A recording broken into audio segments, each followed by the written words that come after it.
आणि असं त्यांचं जाणं इथं या या शबरीच्या या कथा प्रसंगामध्ये आणि मतंग ऋषींचा आश्रम सोडून बाहेर पडणं इथपर्यंत आपल्याला आरण्यकांडाचा विचार आहे.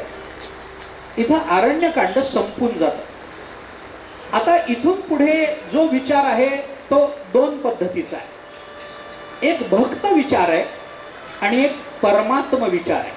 अशा दोन विचारातलं रामायण आपल्याला इथून पुढे बघायला मिळणार आहे. फार अलौकिक विचार. इथून पुढे जो कांड सुरू होतो तो किष्किंधा कांड. पंपा सरोवराच्या तटावर जाण्याकरता म्हणून रामचंद्र प्रभू वगैरे निघाले.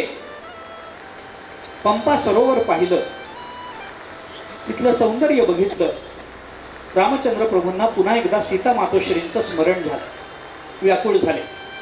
जिथं जिथं सौंदर्याची जाणीव आहे तिथं तिथं रामचंद्र प्रभूंना सीतेचं स्मरण आहे. वियोगाला जेव्हा आपण प्राप्त होतो तेव्हा तत्संबंधानं वस्तू दिसली तरी आपण बेचैन होतो. रामचंद्र प्रभू पुन्हा व्याकुळ झाले. लक्ष्मणाने ती शोभा पाहिली, ते सगळं झालं. लक्ष्मणाने रामचंद्र प्रभूंना समजावलं आणि दोघेही ऋष्यमुख पर्वतावर जाण्याकरता निघाले. लांबून कुणीतरी दोन माणसांच्या आकृत्या येत आहेत. हे ऋष्यमुख पर्वतावर बसलेल्या सुग्रीवाला, मारुतीराय हे सगळे जांबुवंत वगैरे बसलेले, नल नील हे बसलेले यांना दिसलं. सुग्रीवाला अशंका. सुग्रीव त्याला जरा चिंता वाटायला लागली, कारण त्याचं वालीचं भांडण. आता वालीचं आणि सुग्रीवाचं भांडण, दोघेही भाऊ आहे, पण भावाभावामध्ये झालेलं भांडण एका स्त्रीच्या संबंधाने. त्यामुळे सुग्रीव आणि वाली एकमेकांपासून वेगळे. वाली हा जास्त बलवान आहे, सुग्रीव हा कमी बलवान आहे. एके दिवशी एक राक्षस सुग्रीवाकडे वालीकडे आला आणि वालीचं राज्य चालू असताना आणि वालीला त्यांनी युद्धाचं आव्हान दिलं. वालीचं त्याचं युद्ध झालं. युद्ध करता करता दोघे गुहेमध्ये गेले. अनेक वर्ष ते युद्ध चालू राहिलं. त्या गुहेतून दोघे बाहेर पडलेच नाही.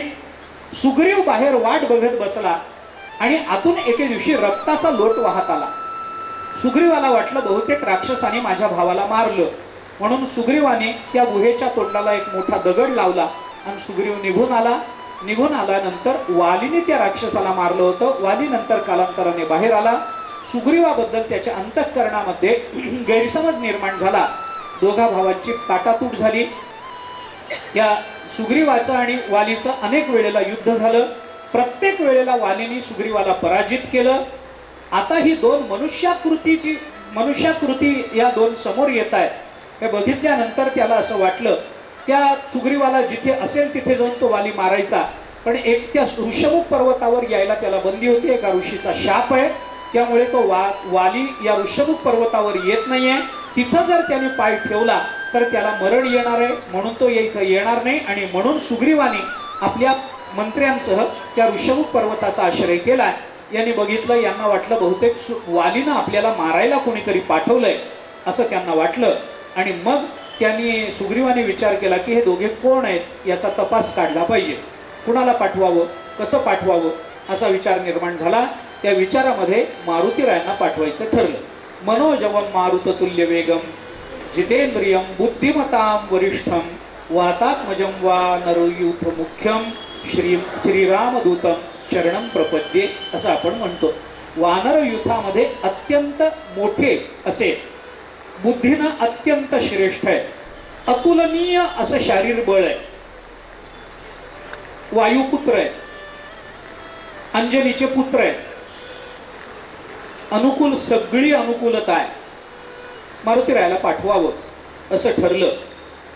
आणि मग मारुतीरायाने यांच्याकडे जायचं म्हणून एका अत्यंत चांगल्या, आता कपिरूपात आपण गेलो तर हे कुणीतरी वेगळं आहे हे या दोघांना कळेल, म्हणून त्यांनी एका ब्राह्मणाचं रूप घेतलं आणि तिथपर्यंत आले.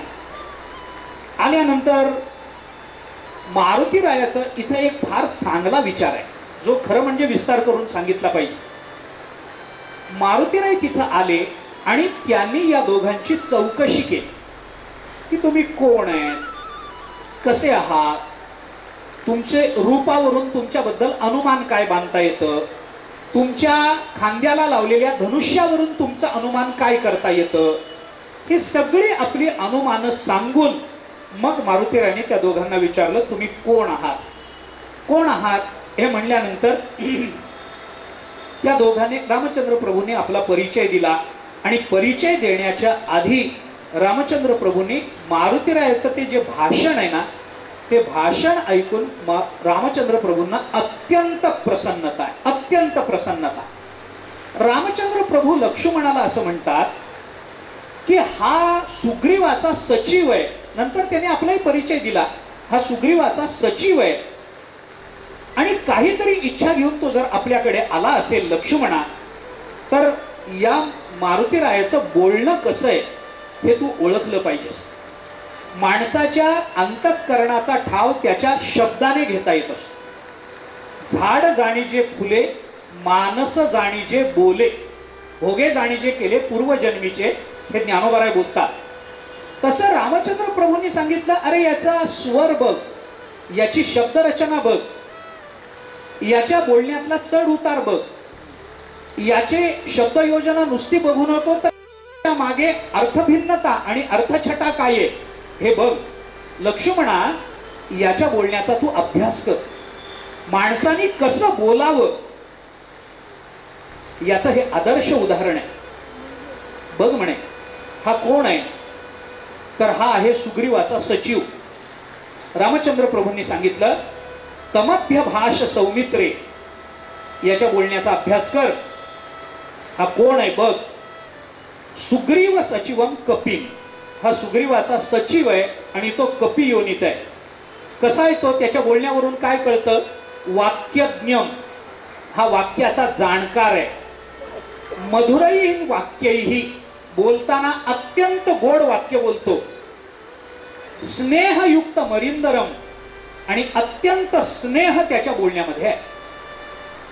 गंमत काय बघा, तो रामचंद्र प्रभू काय म्हणतात, तो वाक्यज्ञ आहे, तो बोलताना मधुर बोलतो आहे आणि त्याच्या बोलण्यामध्ये स्नेह आहे. या तिन्ही गोष्टी एकत्रित येणं हे अवघड आहे. अंतःकरणातला स्नेह कशावरून कळतो, अंतःकरणामध्ये, माणसाच्या अंतःकरणामध्ये स्नेह आहे हे क्रियेवरून कळत नाही, ते बोलण्यावरून कळत.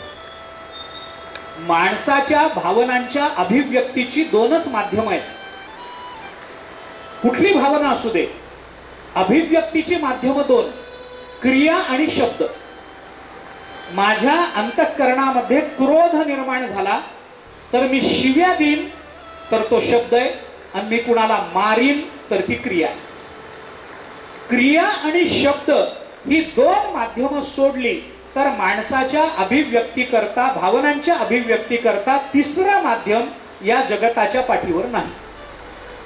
माझ्या अंतःकरणातला क्रोध मी कसा दाखवू शकतो, माझ्या अंतःकरणातला द्वेष मी कसा दाखवू शकतो, माझ्या अंतःकरणातलं प्रेम मी कसं दाखवू शकतो.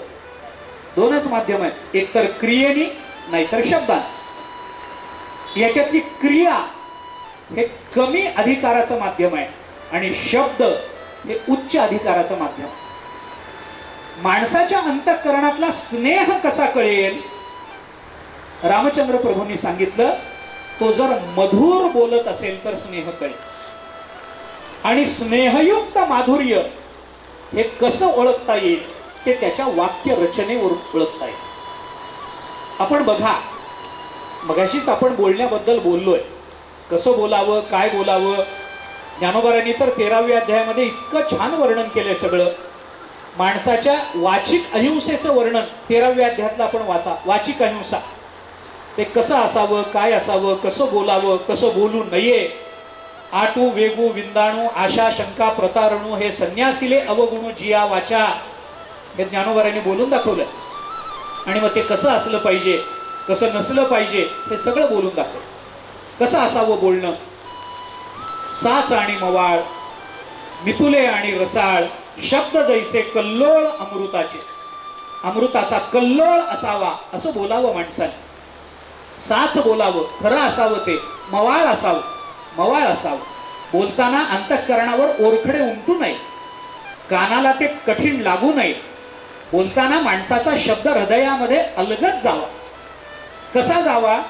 जसं एखादा भुंगा फुलावर पाय ठेवतो ना, तसं माणसाच्या शब्दाने अलगद कानातून आत उतराव, अलगद आत उतराव. काय म्हणून विचारावं लागू नये, अहो केवढं बोलता हेही म्हणावं लागू नये. माणसाचं बोलणं मध्यम असावं. कारण रामचंद्र प्रभूंनी मारुतीरायाच्या बोलण्याचं हे वर्णन केलं. त्याचा स्वर मध्यम आहे, ऐकू येत नाही असं नाही आहे, आणि कानाला कर्कश वाटतो असाही नाही. अत्यंत सरळ बोलावं. शब्द रचना छोटी असावी, कठीण वाटू नये. ऐकणाऱ्याला ते वाक्य ऐकल्यानंतर त्याच्या अर्थाची ओढाताण करावी लागू नये. वाक्य ऐकल्याबरोबर त्याचा अर्थ आपल्या अंतःकरणामध्ये प्रस्फुटित व्हावा. ते वाक्य ऐकल्यानंतर त्याच्या मागची भावना ही त्या वाक्यातून अभिव्यक्त व्हावी. माणसाने बोलावं तर असं बोलावं. लक्ष्मण रामचंद्र प्रभूंनी खूप चांगलं सांगितलं, खूप चांगलं. कसं बोलावं? आपण ज्ञानेश्वरी पहा, ज्ञानोबारायांचे शब्द पहा. बाकी कुठलं रामायण वाचू नका, महाभारत वाचू नका, बाकी काही वाचू नका. नुसती ज्ञानेश्वरी वाचा. बोलणं किती गोड असतं हे आपल्याला कळतं. किती गोड. एक वेळ भगवान रागावलेत अर्जुनावर, पण ज्ञानोबा कधी अपशब्द उच्चारत नाही, कधीच नाही. जास्तीत जास्त मूर्ख म्हणतील, जास्तीत जास्त गावंढे म्हणतील, पण त्याच्या पुढं नाही. ज्ञानोबारायांचं बोलणं अति सरळ, अत्यंत मृदू.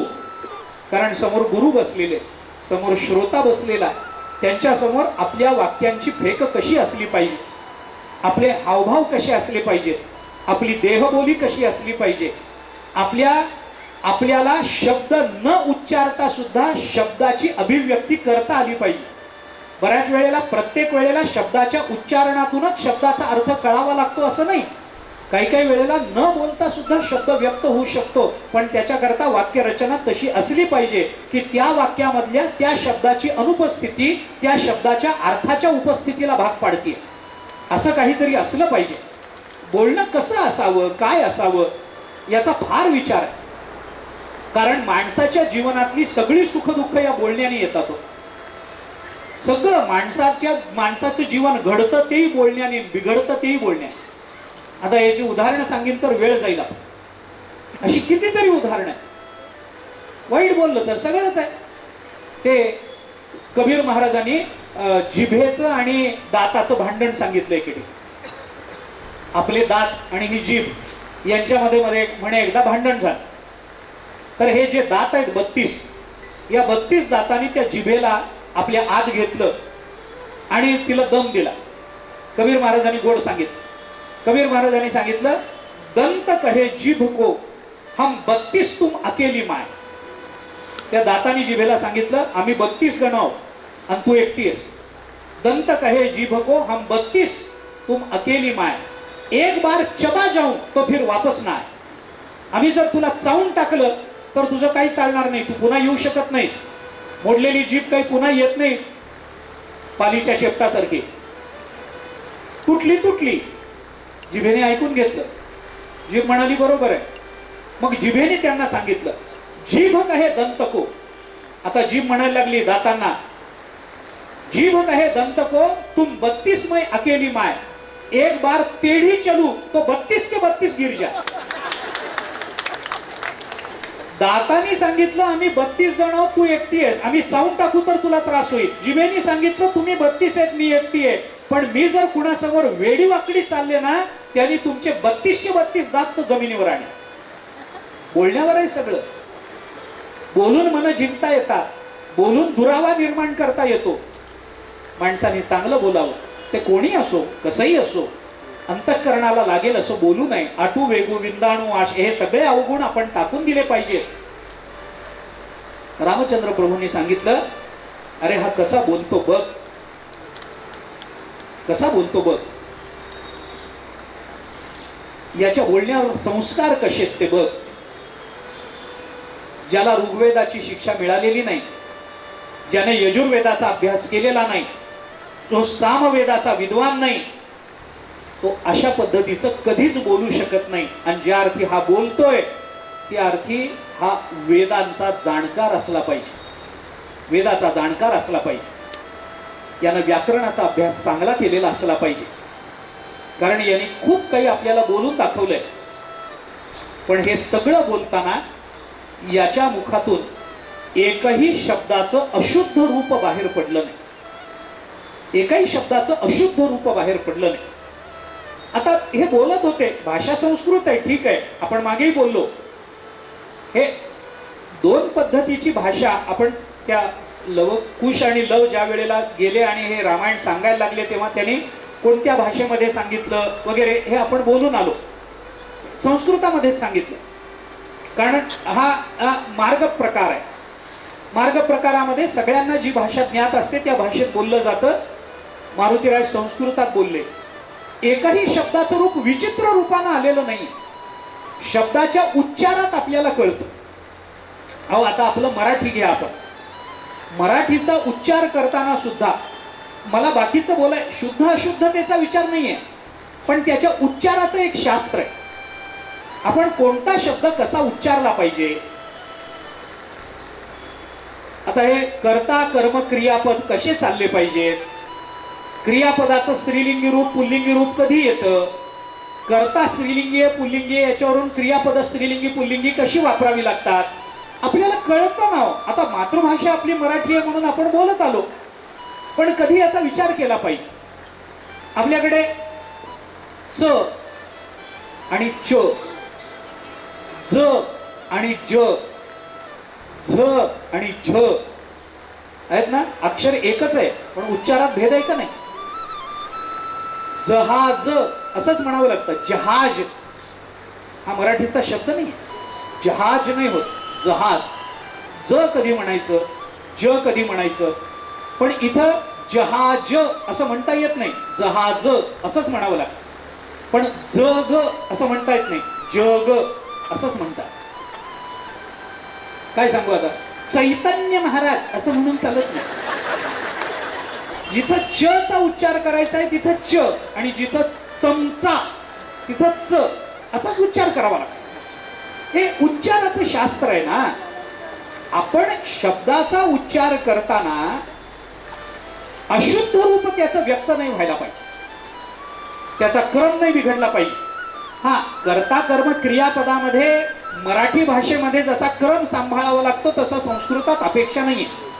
ते कुठेही येऊ शकतात, शेवटी करता येईल, आधी क्रियापद येईल, ते काही होईल. संस्कृतात तो क्रम सांभाळला जात नाही वाक्यात, पण मराठीत सांभाळावा लागतो. ज आणि ज याचा उच्चार करताना हिंदी भाषेमध्ये सोय आहे. ज लिहून त्याच्या खाली एक टिंब दिलं जातं हिंदीत, तेव्हा ते ज होतं, आणि टिंब नसेल तर ते ज होतं. हे जशी हिंदीमध्ये ही व्यवस्था आहे, मराठीत व्यवस्था नाही आहे. मराठीत वाक्यावरूनच आपल्याला त्याचा अनुमान बांधावं लागतं आणि संस्कारावरूनच उच्चार करावा लागतो. रामचंद्र प्रभू म्हणतात, अरे याने व्याकरणाचा चांगला अभ्यास केलेला असला पाहिजे, कारण याच्या बोलण्यात शब्दाचं एकही अशुद्ध रूप बाहेर पडलेलं नाही. बोलताना याचे डोळे, याचं तोंड, याचं कपाळ, याच्या भुवया, या सगळ्यामध्येही कोणताही दोष निर्माण झाला नाही. मारुतीरायाचं बोलणं किती परिपूर्ण होतं हे बघण्याबरोबर हेही बघा की त्याच्या बोलण्याकडे रामचंद्र प्रभूंचं किती बारीक लक्ष होतं हे बघा. हे लक्षात ठेवायला पाहिजे आपण, की आपण बोलताना समोरचा माणूस आपल्याकडे लक्ष देऊन ऐकत असतो. त्याच्या मनामध्ये आपल्याबद्दलची चांगले आणि वाईट अशी मतं त्याच वेळेला निर्माण होत असतात. मनुष्य आनंदाची गोष्ट सांगताना कपाळावर आठ्या घेऊन सांगायला लागला तर समोरच्या माणसाच्या मनात आपल्याबद्दल चांगलं मत होत नाही. भुवया वर कधी जायच्या असतात, त्या अक्षून कधी येतात, कपाळावर आठ्या कधी, चेहऱ्यावरचे हावभाव कसे, हातापायाच्या हालचाली कशा, स्थिर उभं राहून बोलता आलं. काही काही माणसं स्थिर राहूच शकत नाही, हलतील हलतील, पुढे जातील, मागे येतील, सारखे हातवारे करतील, असं करतील तसं करतील, हात बांधून खाली ठेवून नीट शांत चित्तानं काहीतरी बोलेल असं काही माणसांच्या बाबतीत होत नाही. आणि काही काही माणसं आनंदाची बातमी अशी सांगतात की असं वाटतंय की हे आनंद सांगतोय का सूतक सांगतोय. असं दोन्ही करून चालत नाही. व्यवस्थित बोलता आलं पाहिजे, शांत चित्तानं बोलता आलं पाहिजे. आपल्याला काय बोलायचं आहे हे आपल्याला निश्चित माहिती पाहिजे. आपल्याच मनामधला गोंधळ आपल्या बोलण्यातून व्यक्त नाही झाला पाहिजे. जे आम्हाला बोलायचंय ते आम्हाला स्पष्ट माहिती पाहिजे. मला काय सांगायचंय हे मला कळलं तरच सांगणं हे निर्दोष असू शकतं, निर्दोष असू शकतं. माझ्याच मनात विकल्प असेल तर ते निर्दोष होऊ शकत नाही. रामचंद्र प्रभूंनी बारीक बघितलंय. रामचंद्र प्रभू बोलतात, अरे बघ म्हणे, हा थोडं बोलला, जास्त नाही, पण थोडं बोलण्यामध्ये सुद्धा यांनी इतकी स्पष्टता आणि आशय घनता ठेवलेली आहे की याचा अभिप्राय आणि याच्या मालकाचा अभिप्राय यांनी अगदी स्पष्ट रूपाने आपल्या अंतःकरणामध्ये उतरवलाय.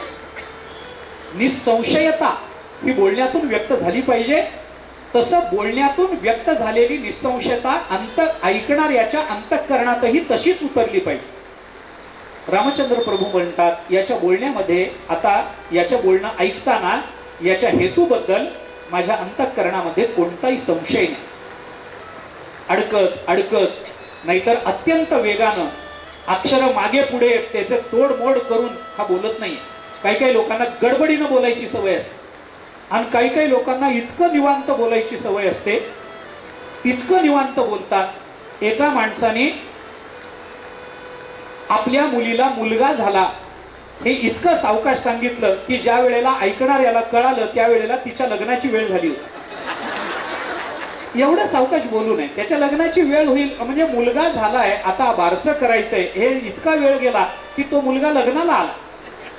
एवढं हळू बोलू नये आणि इतकं लवकर बोलू नये. गडबडीनं अरे अक्षराचा पूर्ण उच्चार झाला पाहिजे, वाक्याचा पूर्ण उच्चार झाला पाहिजे. विराम चिन्हांचा योग्य उपयोग आपल्याला करता आला पाहिजे बोलण्यामध्ये, लिहिण्यामध्ये नाही म्हणत, बोलण्यामध्ये. जिथं पूर्ण विराम आहे तिथं पूर्ण विराम आहे, जिथं स्वल्प विराम आहे तिथं स्वल्प विश्रांती घेतली पाहिजे. हे सगळं रामचंद्र प्रभूंनी सांगितलं. याची वाणी ही हृदयातून बाहेर पडते, त्यामुळे मध्यम स्वरामध्ये तो बोलतो. कंठातून बाहेर पडणारी, नाभीतून बाहेर पडणारी वाणी ही कोणकोणत्या पद्धतीचा दोष असतो याचा विचार आहे. वाणी ही संस्कार संपन्न असली पाहिजे, क्रमानं संपन्न असली पाहिजे, ती अद्भुत असली पाहिजे, ती अविलंबित असली पाहिजे, हृदयाला आनंद प्रदान करणारी असली पाहिजे. हे वाणीचे गुण रामचंद्र प्रभूंनी त्या मारुतीरायाचा आदर्श म्हणून लक्ष्मणाला सांगितली आहे. रामचंद्र प्रभू लक्ष्मणाला सांगतात याच्यासारखं बोलता आलं पाहिजे, याच्या बोलण्याचा अभ्यास कर. असा दूत उत्तम दूत असतो, सहसा कुणाला तो प्राप्त होत नाही. आणि म्हणून लक्ष्मणा, या पवनकुमाराला, या मारुतीला आपण लक्षपूर्वक ऐकलं पाहिजे. आणि आता हा अत्यंत विद्वान दिसतोय. सुग्रीवाचे गुणही त्याने आपल्याला सांगितलेत, त्यामुळे सुग्रीवाबरोबर आपल्याला मैत्री करायला हरकत नाही. आणि मग रामचंद्र प्रभू मारुतीरायाला म्हणाले, मारुती, सुग्रीवाच्या कथनानुसार, सांगण्यानुसार तू इथपर्यंत आलायस, हे जरी आनंदाचं असलं आणि मैत्रीची गोष्ट जर तू करतो आहेस तर ती आम्हाला मान्य आहे. आम्ही मैत्री करायला कटिबद्ध आहोत, आपली मैत्री होईल असं सांगितल्यानंतर मग लक्ष्मणाने सुद्धा सांगितलं हरकत नाही, माझंही अनुमोदन आहे त्याला, हे सांगितलं. आणि मग राम आणि लक्ष्मण या दोघांना घेऊन मारुतीराय पुढे ऋषमुख पर्वतावर गेले. सुग्रीवाची भेट झाली. सगळी भेट झाल्यानंतर रामचंद्र प्रभूंनी सुग्रीवाशी बोलणं झालं. या बोलण्यामध्ये त्यांनी आपल्या अंतःकरणातला भाव बोलून दाखवला. रामचंद्र प्रभूंनी मैत्रीचा प्रस्ताव स्वीकारलेला असल्यामुळे रामचंद्र प्रभूंनी सांगितलं हरकत नाही, मी तुझ्या अडचणीच्या काळात तुला मदत करतो, तू माझ्या अडचणीच्या काळामध्ये मदत कर. मैत्रीचं हे नातं हे असं अबाधित टिकवायचं असेल तर एकमेकांच्या सुखदुःखामध्ये एकमेकांनी सहभागी झालं पाहिजे. त्यांनी सांगितलं हरकत नाही, वालीला मी मारेन असा निश्चय त्यांनी केला. वालीला सुग्रीवाने आव्हान दिलं. पहिल्या वेळेला सुग्रीव पुन्हा पराभूत झाला. रामचंद्र प्रभूंकडे येऊन सांगितल्यानंतर ते म्हणाले, अरे तुम्ही दोघे इतके सारखे दिसता की कोण वाली आणि कोण सुग्रीव हे मला कळलं नाही. मग पुन्हा एकदा आव्हान दे, मी तुझ्या गळ्यामध्ये पुष्पमाला घालतो. हे सांगून मग पुन्हा वालीला मारण्यात आलं. वाली पडला आणि वाली पडल्यानंतर वाल्मिकी रामायणामध्ये त्याचा फारसा विस्तार झाला नाही, पण नाथ महाराजांनी आणि अध्यात्म रामायणाने या संबंधामध्ये एक चांगला प्रसंग आपल्या समोर ठेवला. चांगला प्रसंग असा झाला, वाली पडला वाली पडल्यानंतर वालीने हे सगळं विचारलं, रामचंद्र प्रभूंच्या हातून आपल्याला मरण येतंय याची धन्यताही व्यक्त केली. आणि रामचंद्र प्रभूंनी वालीला मारल्यानंतर वालीची जी पत्नी आहे तारा, ही तारा तिथे आली. तारेचा आक्रोश आहे. तारा रडली आणि रडल्यानंतर याने आपल्या पतीला मारलंय हे जेव्हा तारेने बघितलं तेव्हा ती तारा रामचंद्र प्रभूंकडे आली. आणि तारेने रामचंद्र प्रभूंना असं विचारलं की तुम्ही माझ्या नवऱ्याला का मारलो? माझ्या नवऱ्याने तुमची बायको पळवली का? नाही. माझ्या नवऱ्याने तुमची बायको पळवून नेण्याकरता मदत केली का? नाही. माझा नवरा आणि तुम्ही यांच्यामध्ये काही वैचारिक शत्रुत्व आहे का? नाही. याच्या पूर्वी तुम्ही कधी भेटला होता का? नाही. मग काहीच जर नाही तर तुम्ही माझ्या नवऱ्याला कशा करता मारलं? का मारलं?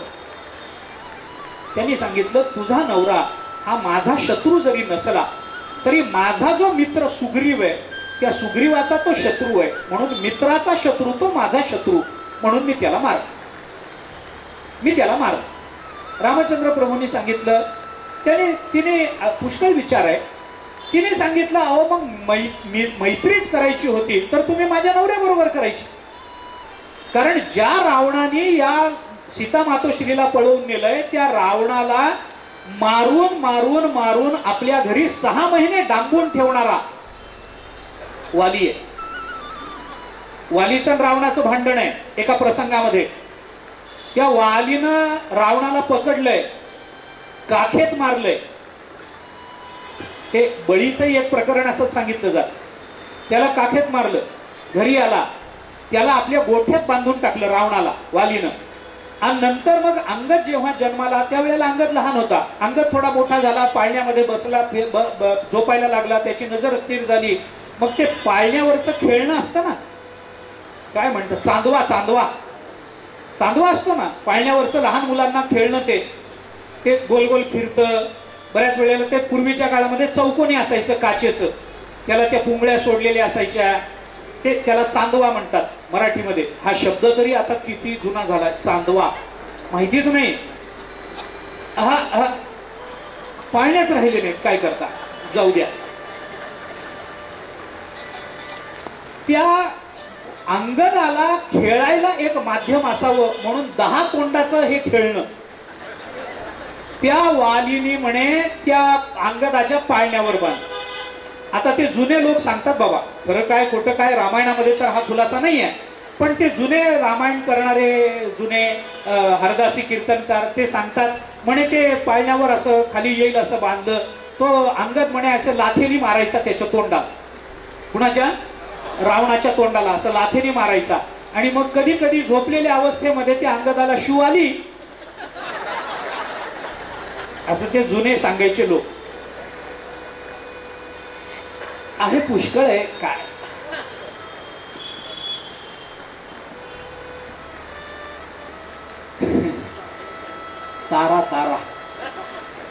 तारेने सांगितलं माझा नवरा जास्त सामर्थ्य संपन्न होता, तुम्ही त्याला मैत्रीचा प्रस्ताव दिला असता तर त्याने मैत्री केली असती. रामचंद्र प्रभूंनी सांगितलं हे पहा, सुग्रीवाला सुद्धा मैत्रीचा प्रस्ताव मी दिला नाही. त्याने माझ्याकडे मैत्रीचा प्रस्ताव पाठवला, त्यामुळे मी त्याची मैत्री स्वीकारली आहे. तो माझ्याकडे आला आणि माझा स्वीकार करा. रामचंद्र प्रभूंनी विभीषण ज्या वेळेला शरण आला ना पुढे युद्धकांडामध्ये, त्यावेळेला रामायणातली एक फार प्रसिद्ध प्रतिज्ञा केली. सकृदेव प्रपन्नाय तवास्मी तिचे याचते अभयम सर्व भूतेभ्यो ददाम्येतद व्रतम मम, असं रामचंद्र प्रभू बोलले त्या प्रसंगामध्ये. सकृत एव प्रपन्नाय, एखादा कुणीतरी जर मला शरण आला आणि काय म्हणाला, तव अस्मी इतिचे याचते, मी तुझा आहे असं म्हणून जर त्याने माझी याचना केली तर तो कोण आहे याचा विचार न करता अभयम सर्व भूतेभ्यो ददामी, मी सर्व भूतमात्रांना अभय देऊन टाकतो. का? कारण एतद मम व्रतम, कारण या अवतारातलं हे माझं व्रत आहे, हे रामचंद्र प्रभू बोलले. त्यामुळे सुग्रीव माझ्याकडे येऊन मैत्रीचा प्रस्ताव ठेवतो म्हणून मी त्याचा स्वीकार केला. माझ्या मित्राचा तुझा नवरा शत्रू होता म्हणून मी त्याला मारला. तारा म्हणाली ठीक आहे, बरोबर आहे, युद्ध नीतीनुसार हे मान्य आहे, पण मग मला सांगा, माझा नवरा तुमच्या मित्राचा शत्रू म्हणून तुम्ही माझ्या नवऱ्याला मारलं, बरोबर आहे, मग माझं तुमचं काय भांडण? भगवान म्हणाले काही नाही, तुझं माझं भांडण असायचं काय का? ती म्हणाली जर मग तुमचं माझं भांडण नाही तर तुम्ही मला का दुःख दिलं? रामचंद्र प्रभू म्हणाले मी तुला का दुःख देऊ? मी तुला आता पहिल्यांदा बघितलंय, मी का तुला दुःख देऊ? तारा म्हणाली अहो जर तुमचं माझं भांडण नाही तर मग तुम्ही मला दुःख दिलं का? म्हणजे कुठे दुःख दिलं? तारेने सांगितलं मला वैधव्याचं जे दुःख आलं ते तुम्हीच दिलं ना, माझ्या नवऱ्याला मारलं कोणी?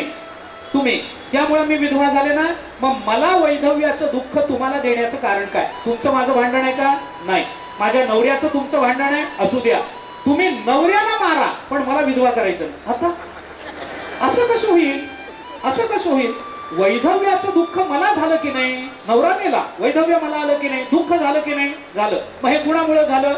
तुमच्यामुळे झालं. रामचंद्र प्रभू म्हणाले बरोबर आहे तुझं म्हणणं, माझा तुझा काही संबंध नाही, मला तुला दुःख देण्याचा अधिकार नाही, मी तुझ्या नवऱ्याला मारलंय, ते म्हणले त्यांना मारा, माझं काही म्हणणं नाही, मला का दुःख देता? माझं तुमचं काय भांडण आहे? रामचंद्र प्रभूंना तिचा तर्क बरोबर वाटला. ते म्हणाले मग आता? ती म्हणाली आता काही नाही, आता माझा नवरा मला जिवंत करून द्या. ते म्हणाले असं कसं? मी काय हेच करू, माझी बायको शोधू का हेच करत बसू, याला जिवंत करून मारत बसू? तू म्हणते म्हणून याला जिवंत करायचं, सुग्रीव म्हणतो म्हणून याला मारायचं, एवढा एकच उद्योग आहे का? माझी बायको मला मिळवली पाहिजे ना. मग रामचंद्र प्रभूंच्या लक्षात आलं हिचं बोलणं तार्किक आहे, तर्काने हे पटणार आहे, ते तर्काला पटणार आहे.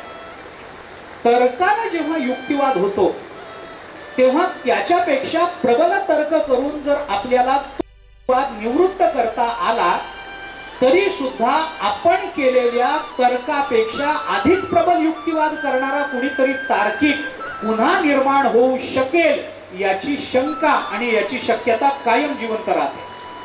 पण तर्काने युक्तिवाद केल्यानंतर त्या युक्तिवादाची निवृत्ती ही जर आम्हाला तत्व विचारानं करता आली तर त्या तत्व विचाराचा विरोध करण्याकरता पुन्हा कोणी निर्माण होईल का ही शक्यता कधीही निर्माण होत नसते. एक नियम लक्षात घ्या, तर्कानं तर्काचं ज्या वेळेला खंडन होतं त्यावेळेला खंडित झालेला तर्क हा ज्या विचारानं तर्कानं त्याचं खंडन झालंय या तर्कापेक्षा अधिक प्रबल तर्क निर्माण होऊन दुसऱ्या तर्काचंही खंडन होण्याची शक्यता आहे. मी एक विचार मांडला, तुम्ही मांडला, तुमच्या विचारानं माझा गेला, पण तुमचा विचारही खोडून काढणारा कुणीतरी पुढे येईलच की नाही. पण जेव्हा तत्व सिद्धी होते, तत्वानं ज्या वेळेला सिद्धांत सिद्ध होतो त्यावेळेला त्याची निवृत्ती करणारा दुसरा सिद्धांत निर्माण होत नसतो. म्हणून तर्काला नेहमी तत्वाने उत्तर दिलं पाहिजे. रामचंद्र प्रभू विचार करतात ही मांडते तो तर्क आहे, आपल्याला तत्वानं बोललं पाहिजे. मग रामचंद्र प्रभू म्हणाले म्हणणं काय तुझं? ती म्हणाली मला माझा नवरा पाहिजे, मला दुसरं काही नको.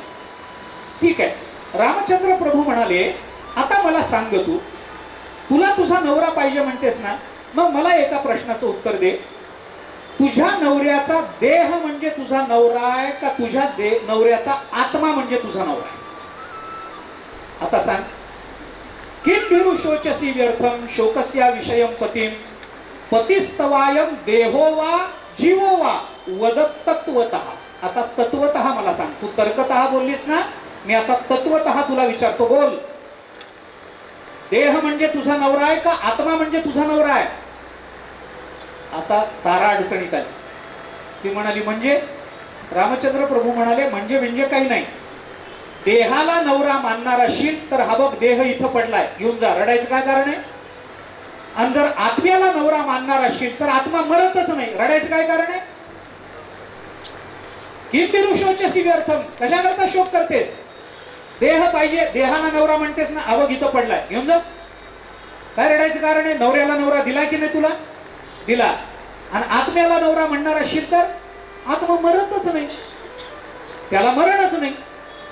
अजो नित्य शाश्वतोयम पुराणो न हन्यते हन्यमाने शरीरे. आत्मा नित्य आहे, तो मरतच नाही. मग जो कधी मरतच नाही तो मेला म्हणून कशाला रडतेस? मग तारा डोकं खाजवायला लागली. ती म्हणली, अरे हा विचारच मी केला नाही. मग आता मग तारेने विचारलं, मग मला एक सांगा की जर आत्मा असा चेतन आहे, देह असा जड आहे, तर मग माणसाला दुःख होतं का?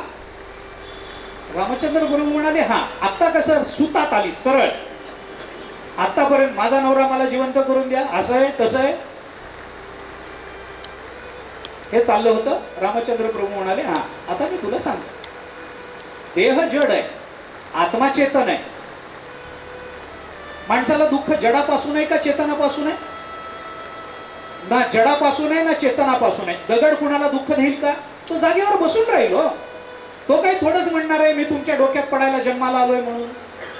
दगड कुणाला दुःख देत नाही. जडाच्या संबंधानं जी क्रिया चेतनाकडून होते, त्या चेतनाला त्या दगडाकडून सुख मिळत नाही. तत्संबंधानं झालेल्या क्रियेचा परिणाम भोगावा.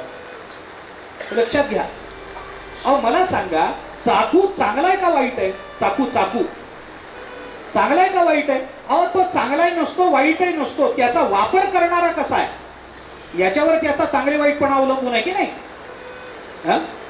एखादा खून करणारा माणूस जर असेल तर चाकू वाईट आहे, आणि एखादा जर डॉक्टर असेल त्याच्या हातात गेला तर कुणाचा जीव वाचेल.